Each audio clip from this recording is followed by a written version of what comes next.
모든 영광 하나님 앞에 돌려드립니다. 주님이 우리의 친구랍니다.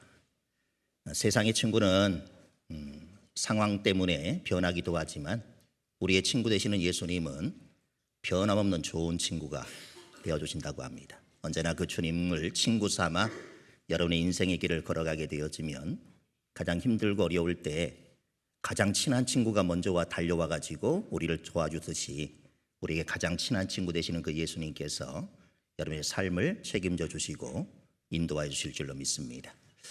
인사하겠습니다. 은혜와 평강이 성도님들에게. 아멘. 인사하시죠.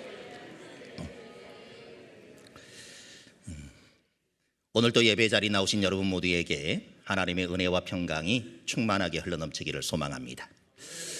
한 형제가 초고층 아파트 80층에 살고 있었습니다. 어느 날 두 사람은 밤 12시가 넘어서야 아파트 현관에 들어섰습니다.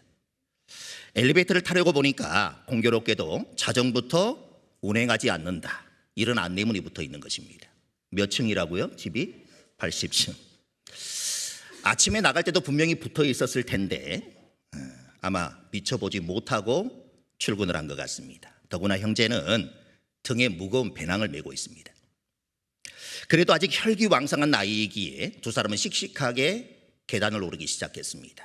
그러다가 20층쯤 오르니 등에 있는 배낭이 무겁게 느껴지는 것입니다. 그래서 거기서 벗어놓고 나중에 다시 가져가자, 그렇게 생각을 합니다. 배낭을 내려놓자 가뿐해진 형제는 웃고 떠들면서 다시 힘차게 계단을 올랐습니다. 40층에 오르자 두 사람은 헐떡거리기 시작했고 힘도 점점 빠지기 시작하니 서로를 원망합니다. 넌 왜 안내문도 못 봤느냐? 그러는 형은 꼭 나만 봐야 돼? 두 사람은 서로를 탓하며 계단을 올랐습니다. 60층에 올라가니까 더 이상 이제 싸울 힘도 없습니다.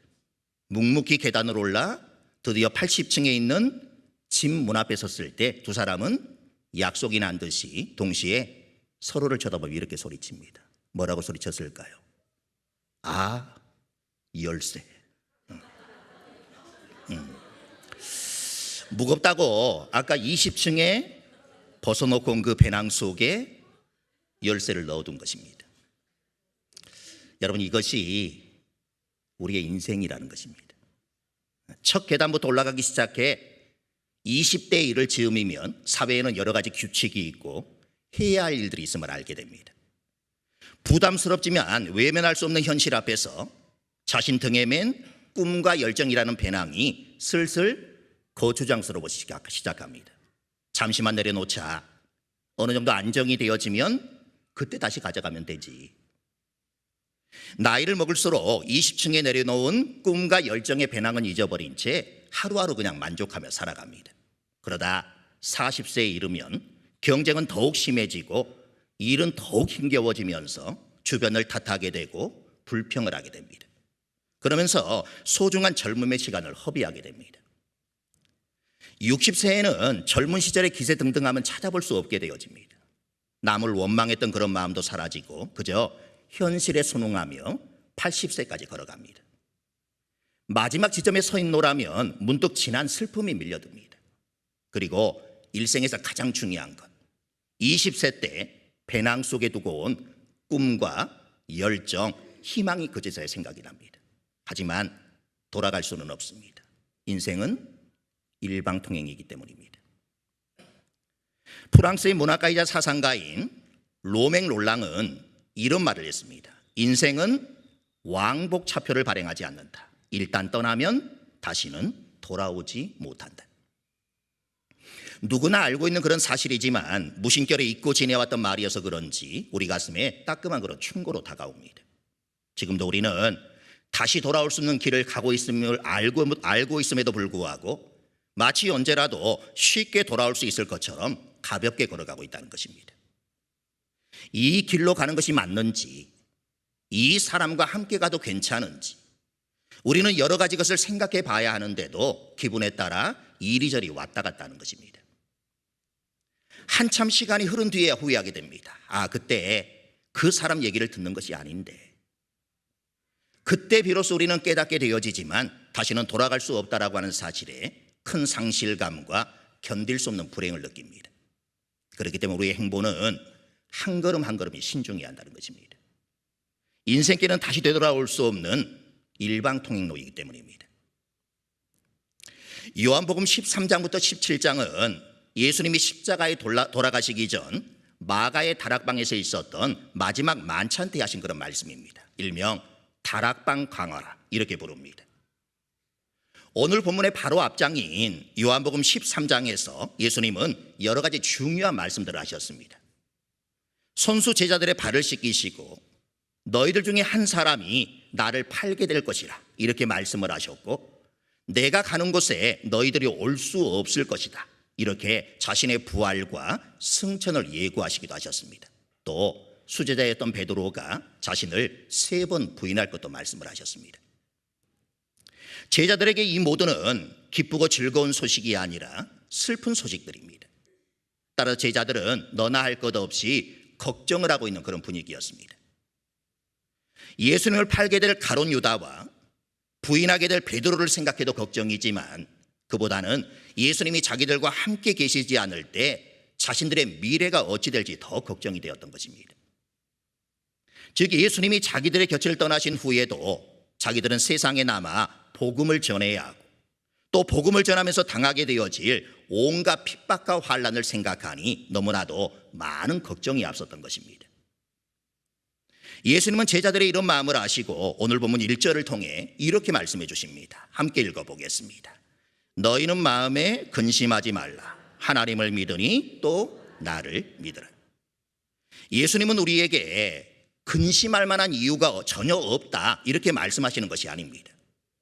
분명히 근심할 만한 일들이 우리 삶에 많이 있음에도 불구하고 우리에게는 근심하지 않을 수 있는 더 큰 이유가 있다 이렇게 말씀하시는 것입니다. 그래서 그 다음으로 예수님은 나를 믿으라고 하십니다. 오늘 우리는 이 예수님을 믿는다라고 하는 것이 과연 무엇인지를 제대로 아는 것이 필요합니다. 제자들이 근심 걱정하게 된 근본적인 원인을 예수님께서 콕 집어 말씀하고 계시기 때문입니다. 여러분, 제자들이 근심 걱정하게 된 근본적인 원인이 무엇입니까? 제자들이 예수님과 그를 보내신 하나님을 믿지 않았기 때문입니다. 제자들이 진정 예수님과 하나님을 믿었다면 당연히 그런 걱정을 하지 않았을 것입니다. 안타깝게도 제자들에게서는 하나님과 예수님을 믿는 믿음이 없었습니다. 예수님께서 그 사실을 아시고 2절 말씀을 하시지 않았을까요? 2절을 읽어보겠습니다. 내 아버지 집에 거할 곳이 많도다. 그렇지 않으면 너희에게 일렀으리라. 내가 너희를 위하여 거처를 예비하러 가노니. 사실 이 말씀은 제자들을 당황스럽게 하는 면이 있습니다. 예수님께서 느닷없이 하나님 나라에 있는 제자들의 거처에 관해 말씀하시기 때문입니다. 믿음이 없는 제자들이 계속 근심 걱정하고 있을 때를 대비해서 예수님은 제자들에게 힘과 용기를 주시기 위해 하나님 나라 거처에 가는 그런 말씀을 하신 것입니다. 믿음이 없으면 장차 가게 될 하나님 나라를 생각하면서 위로와 소망을 얻으라는 것입니다. 하나님 나라에는 너희들이 거처할 곳이 많다라는 것입니다. 내가 부활 승천하는 것도 하나님 나라에 있는 너희 거처를 예비하기 위함이라 이렇게 말씀하시는 것입니다.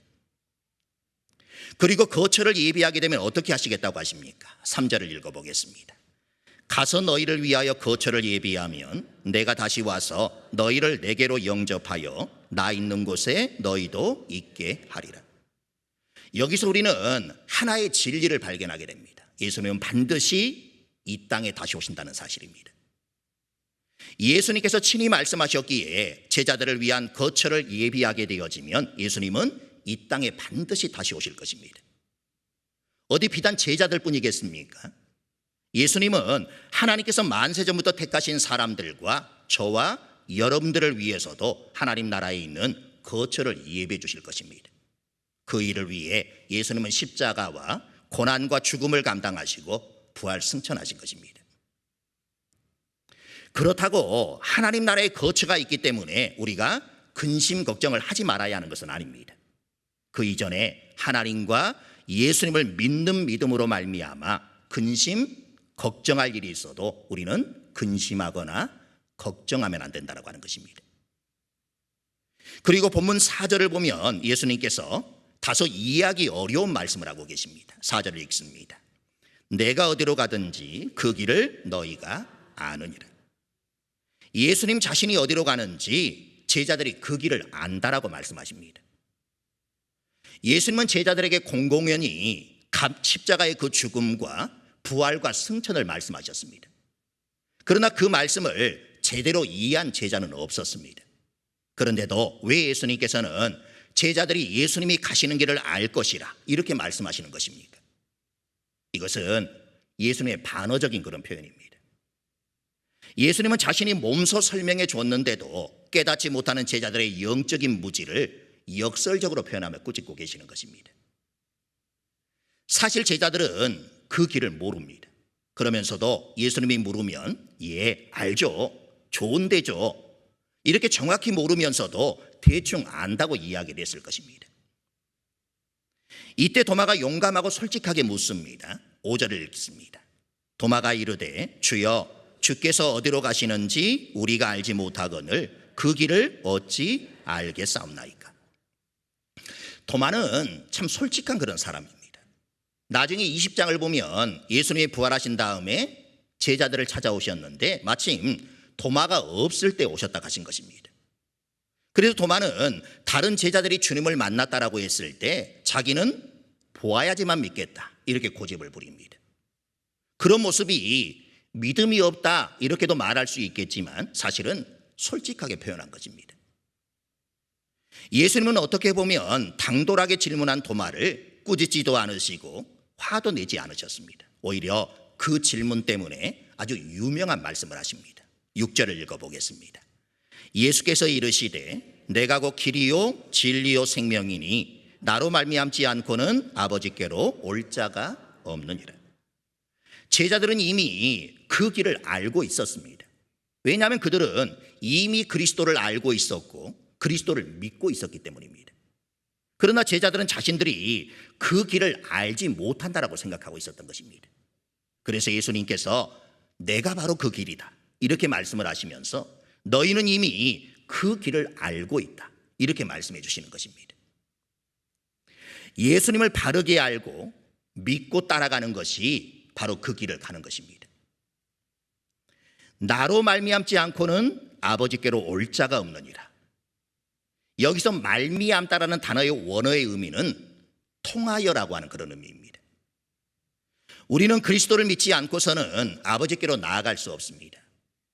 예수님을 그리스도로 믿는 것, 그것이 곧 구원의 대로로 가는 것이고 거룩한 길로 가는 것이고 아버지의 집으로 가는 것입니다.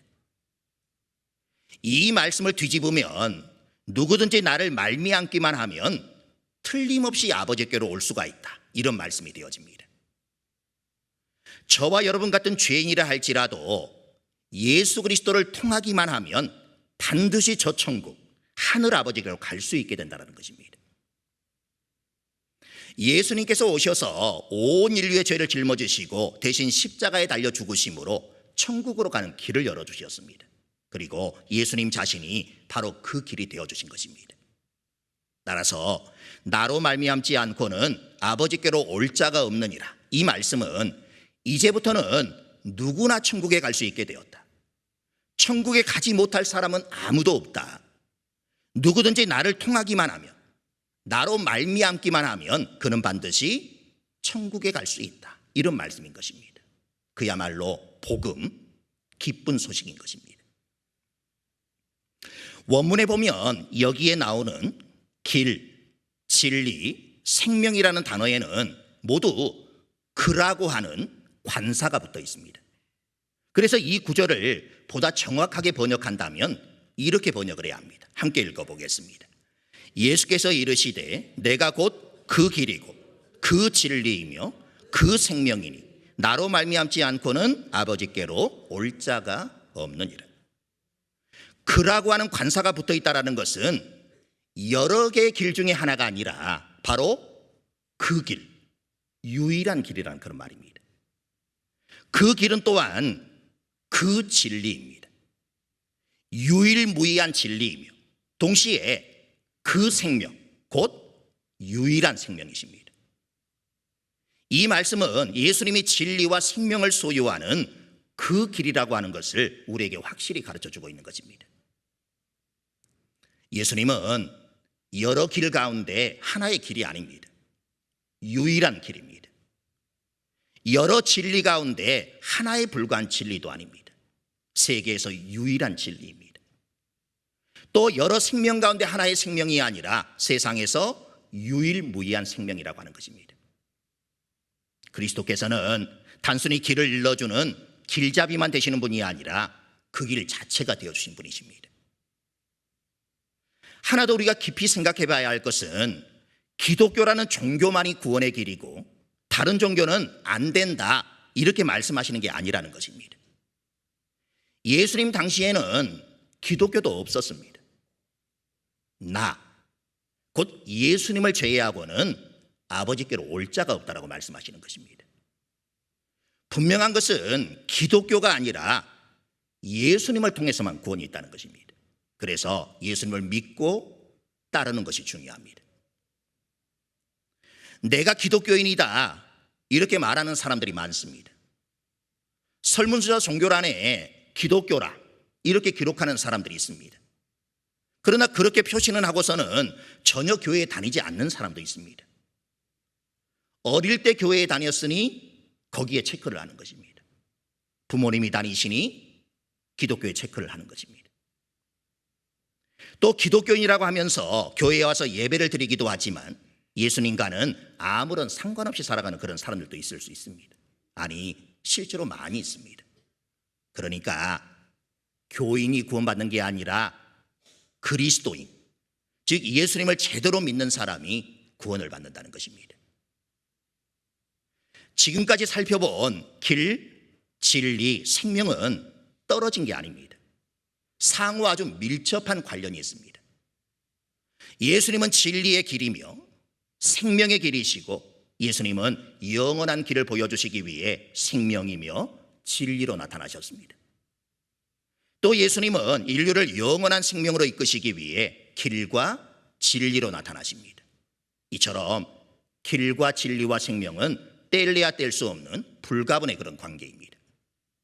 그러므로 예수님을 가르치거나 증거할 때 명확해야 합니다.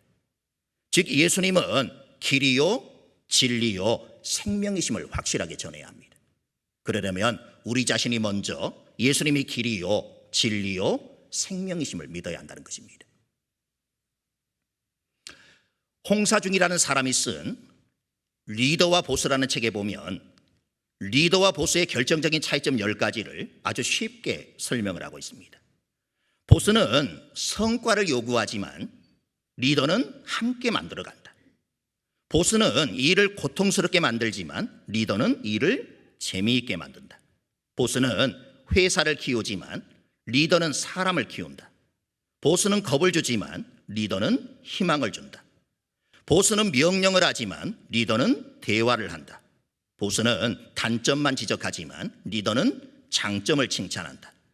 보스는 권위에 의존하나 리더는 팀웍을 유발한다. 보스는 내가라고 하지만 리더는 우리가라고 한다. 보스는 해라라고 하지만 리더는 하자라고 한다. 보스는 부하를 부리려고만 하나 리더는 솔선수범한다. 여러분은 어느 쪽인 것 같습니까? 리더에 가깝습니까? 아니면 보스에 가깝습니까? 아이젠하워 대통령을 아실 것입니다. 노르망디 상륙작전을 성공적으로 지휘하여 제2차 세계대전을 연합국의 승리로 이끈 전쟁의 영웅입니다. 그에게 한 기자가 이렇게 물었습니다. 진정한 리더십이 무엇입니까? 아이젠하워는 실을 책상 위에 갖다 놓고 실의 한쪽을 잡고 나머지 한쪽을 기자에게 잡아당겨보라 이렇게 말합니다. 기자가 실을 당기자 실이 팽팽해졌습니다. 그러자 이번에는 실을 밀어보라고 했습니다. 기자는 열심히 밀었지만 실은 구부러져 앞으로 나아가지 못하고 그만 뭉쳐져 버리고 말았습니다. 그때 아이젠하워가 이렇게 말했습니다. 리더십은 바로 이것입니다. 앞에서 솔선수범해서 이끌어야 하는 것입니다. 그래야 조직을 원하는 곳으로 움직일 수 있습니다. 리더가 뒤에서 아무리 밀어도 그 조직은 전진할 수 없습니다. 리더는 밀지 않습니다. 다만 당길 뿐입니다. 앞에서 이끄는 것이 리더의 임무입니다. 예수님은 보스가 아닌 진정한 리더이셨습니다. 예수님은 앞서가시며 우리의 길이 되어주시며 우리에게 나를 따르라고 말씀을 하십니다. 예수님께서 앞서가신 그 길을 오직 예수님만 바라보고 예수님만 따라가야 할 것입니다. 딴 데로 시선을 돌리면 안 됩니다. 얼핏 보기에 딴 길이 보기에 좋다고 그 길로 가면 안 되는 것입니다. 그 길에는 진리가 없고 생명이 없기 때문입니다. 길이신 예수님만을 바라보고 가야 합니다. 그 길만이 우리에게 진리를 가르쳐주고 생명을 주는 길이기 때문에 그렇습니다. 철로 역정을 쓴 존 버년을 다 아실 것입니다. 존 버년이 왕명을 어긴 죄로 감옥에 갇혔을 때 일입니다. 어느 날 간수가 존 버년에게 아무도 몰래 집에 가서 부인과 아이들을 만나보고 오라 이렇게 말하면서 감방 문을 열어주었습니다. 이것은 간수에게 매우 중대한 그런 범죄였지만 평소 버년의 설교와 인격을 깊이 신뢰하고 있던 간수는 그가 반드시 감옥으로 돌아올 것이라 그렇게 굳게 믿었기 때문에 옥문을 열어준 것입니다. 버년은 크게 고마워하면서 집으로 가다가 도중에 감옥으로 다시 돌아와 간수에게 이렇게 말합니다. 당신의 호의는 고맙지만 이것은 성령께서 인도하시는 길이 아니라고 생각되어집니다. 그렇게 버년은 다시 감방에 들어갔습니다. 부당한 제목으로 부당하게 감옥에 갇혔지만 국법을 지키는 것이 크리스천으로서 바른 행동이라고 믿었기 때문입니다. 그런데 한두 시간 후에 국왕이 감옥 실태를 파악하기 위해 직접 감옥을 시찰하는 일이 발생했습니다. 만약 버년이 집으로 갔다면 간수도 죄수도 모두 다 목이 달아났을 것입니다. 국왕이 돌아가자 간수는 버년에게 이렇게 고백을 했습니다. 선생님이 성령님의 인도하심을 따랐기 때문에 선생님도 살고 나도 살았습니다. 저도 이제부터 성령의 인도하심을 따라 살아가겠습니다. 그리고 예수님은 우리에게 참된 진리가 되십니다. 가짜 뉴스가 판을 치는 그런 세상입니다. 거짓이 난무하는 그런 세상입니다. 어느 것이 진짜인지 가짜인지 참인지 거짓인지 분간이 안 되는 그런 세상을 살아갑니다. 우리나라에는 자칭 예수님이라고 하는 이들이 많습니다. 우리에게 진리를 가르쳐준다 그렇게 말하지만 오히려 우리를 어둠 속에 헤매게 만듭니다. 가짜이면서 진짜인 척하는 이들이 많다는 것입니다. 지폐가 진짜인지 가짜인지를 어떻게 구분할 수 있을까요? 진짜만 계속 보고 진짜만 계속 만지다 보면 금방 그것이 진짜인지 가짜인지를 알 수 있다고 합니다. 진짜를 알아야지만 가짜를 쉽게 알아낼 수 있다고 합니다. 가짜 속에 있으면 진짜를 알지 못하게 됩니다. 신학을 공부하면서 잘못된 길에 들어서지 않으려고 이단과 사이비에 대하여 열심히 공부했던 적이 있습니다. 그러다가 문득 드는 생각이 그래 이단과 사이비에 대해 아는 것도 중요하지만 그것보다 진리이신 예수님을 더 깊이 알아가야 되겠구나 이런 깨달음이었습니다. 우리는 진리이신 예수님을 더 깊이 알아가야 합니다. 힘써 예수님을 알아가야 합니다.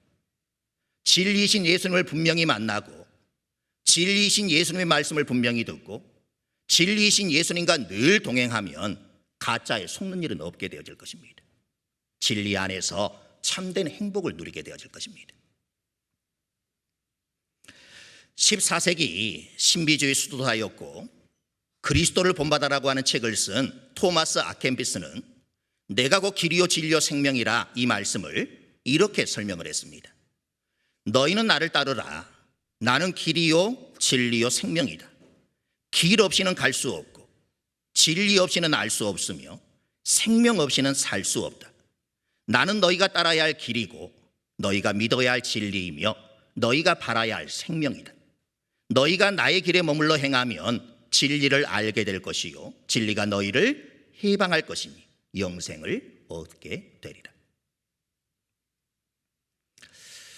한 가지만 더 말씀을 드리고 오늘의 설교를 마무리하겠습니다. 복음의 전함이라고 하는 인터넷 사이트가 있습니다. 보시는 것과 같은 이런 이미지들을 핸드폰이나 컴퓨터 배경으로 만들어 매달 제공해주는 그런 사이트입니다. 기발하지 않습니까? 저만 기발한가 보군요. 네. 이번 달 이미지는 이것입니다.